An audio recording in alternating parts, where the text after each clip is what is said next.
Pendant que sa femme travaille à la maison, rangeant et faisant la vaisselle, son mari regarde tranquillement la télévision. À ce moment-là, son téléphone sonne, et elle, depuis la cuisine, est curieuse de savoir qui appelle son mari.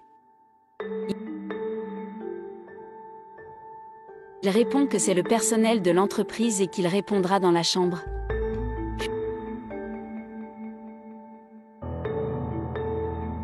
Puis, il répond et parle doucement, mais à l'autre bout, c'est en fait une femme nommée Mariana qui l'appelle.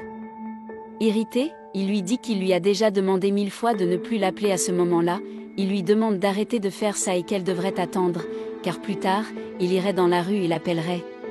Ce qu'il n'imaginait pas, c'est que sa femme écoutait tout derrière la porte, mais elle est partie avant qu'il ne puisse se douter.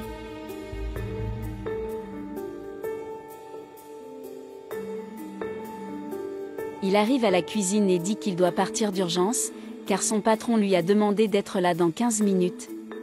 Elle dit que le déjeuner est prêt, et il lui demande de ranger la nourriture, car il déjeunera après son retour. Elle fait semblant de ne rien savoir et dit au revoir à son mari.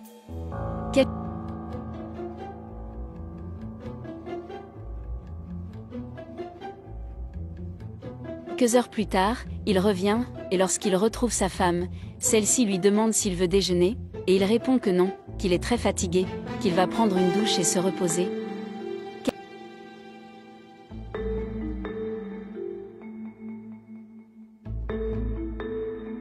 Quelques minutes plus tard, alors qu'il dormait, elle arrive très lentement et prend son téléphone portable.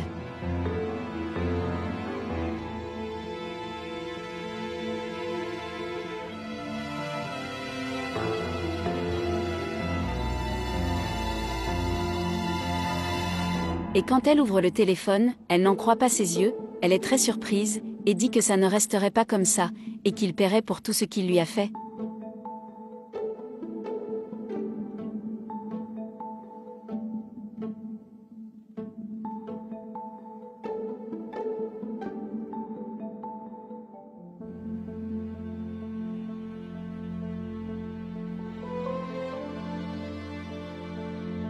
Quelques heures plus tard, il se réveille, mais est encore un peu endormi, remarque que son téléphone portable n'est plus près de lui et sort, effrayé, en cherchant dans la maison.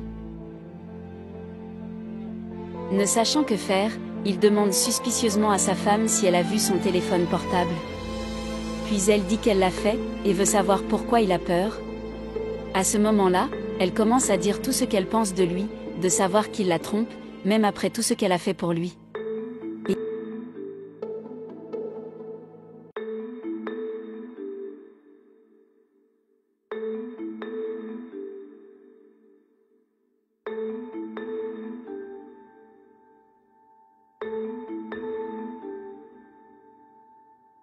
Elle n'arrête pas de l'engueuler, disant qu'il va payer pour tout ça, et qu'elle a vu toutes ces conversations de tromperie. Lui qui jusque-là écoutait tranquillement, a commencé à dire que si elle voulait vraiment savoir la vérité, il la lui dirait. Et sans ménagement, il dit qu'il quitte la maison, qu'il ne l'aime plus et qu'il veut divorcer immédiatement. Elle l'interroge sur la séparation, lui dit que mettre fin à un mariage n'est pas si simple, mais que si c'est ce qu'il veut vraiment, il peut partir, mais qu'il doit se souvenir qu'un jour la facture arrivera, et qu'il le regrettera. Et prenant un petit sac à dos, il est parti en disant qu'il ne voulait plus de ça et qu'il allait maintenant vivre sa vie.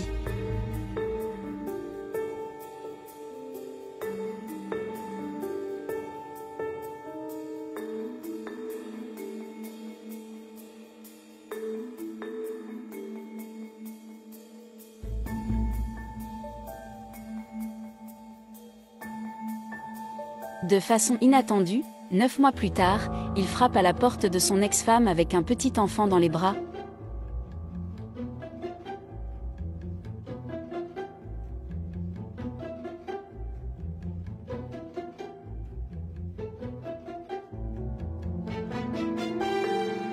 Lorsqu'il ouvre le portail, elle n'en croit pas ses yeux et veut savoir ce qu'il voulait à sa porte.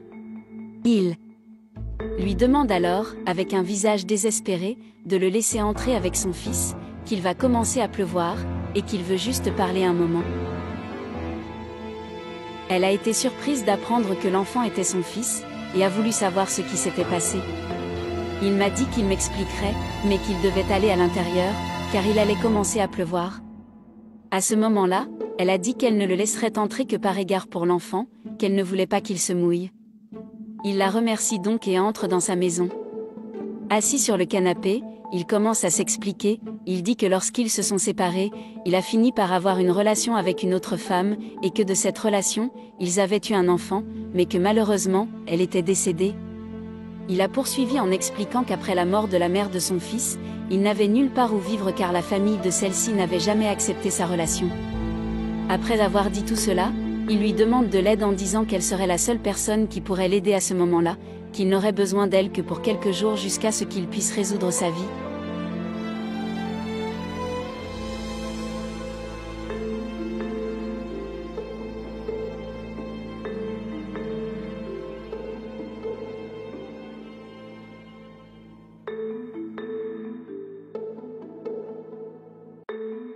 Elle a répondu que la vie était ainsi faite, que l'on récoltait ce que l'on plantait, et qu'il récoltait ce qu'il avait planté.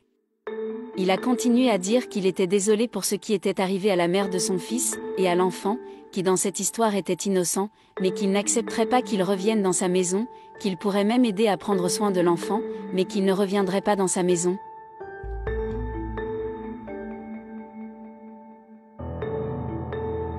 Désespéré, il ne cesse d'insister et de lui demander de reconsidérer sa décision, car il n'a nulle part où aller, disant qu'il n'a besoin que de quelques jours de plus pour mettre de l'ordre dans sa vie, et que dès qu'il aura tout résolu, il partira. Il continue d'insister, mais elle reste inflexible, disant que l'enfant peut rester, qu'elle l'aidera à s'en occuper, mais qu'il ne retournera jamais chez lui.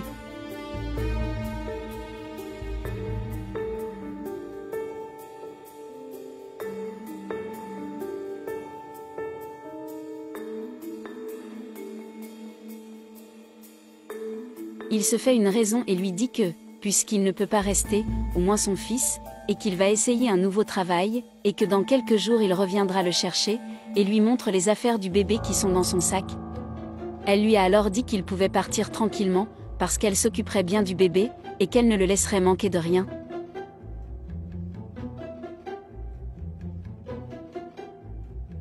Et c'est vraiment ce qu'il a fait, il a pris soin de l'enfant comme si c'était le sien.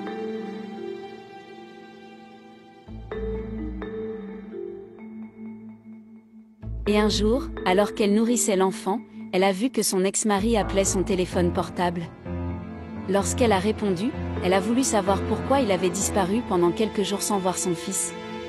Et à sa grande surprise, il lui a dit qu'il devait quitter le pays pour son travail. Elle est malheureuse et lui demande de ne pas faire ça à elle et à son fils. Il dit que c'était une décision difficile, mais qu'il n'y avait pas d'autre solution.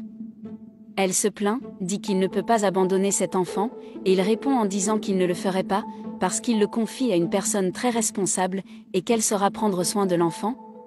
Il lui demande de prendre soin de l'enfant, et qu'elle ne lui fasse jamais oublier qu'il est le père. La femme insiste en lui demandant de ne pas abandonner son fils, mais il est déjà décidé.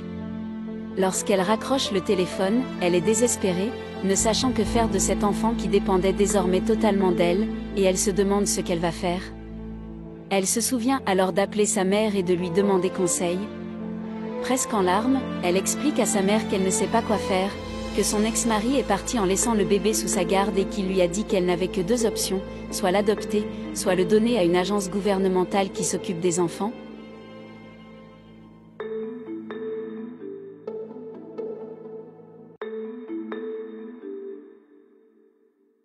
Sa mère lui demande si elle aime l'enfant, et à ce moment-là, elle avoue à sa mère qu'elle aime cet enfant comme s'il était son propre fils, et qu'elle choisissait à ce moment-là d'adopter l'enfant, et qu'à partir de ce moment-là, il était son fils.